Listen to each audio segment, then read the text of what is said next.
fitiavako anao tsy ho ataoko ambany zavatra ny fiarako aminao tsy ho ataoko kilalao fa ninonino na miseho amintsika sy anao de vononao ny andefitra sy andamina Wanao aboko ni fiainako rehetra ni fahasambarako sy fiadanako de ny hoe wankakinao anilanao mandraky izay fitiavana feno fifalina fahasambarana oay toko efa mitiry ao ambo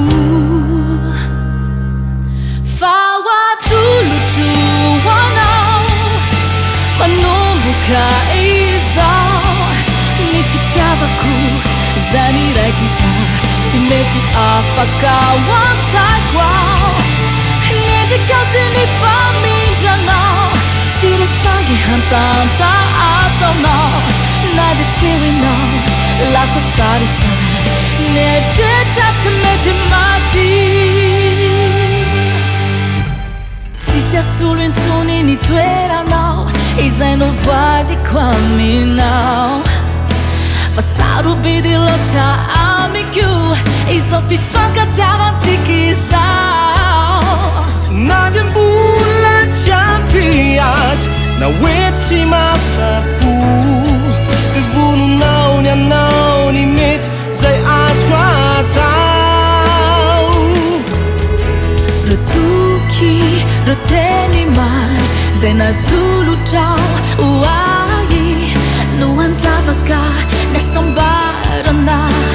tsy ho nofintsony fa niriko sy riko ny toetra mandraky izay ilay fofeno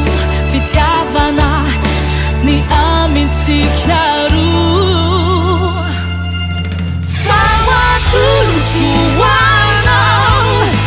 manomboka izao ny fitiavako zay miraikitra tsy mety afaka hoantaiko ao nendrikao sy ny famindranao sy rosangy hantantataonao na de tsy hoenao lasa sarisary nieritetra tsy mety maty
zay miraikitra tsy mety afaka hoantaiko ao nendrikao sy ny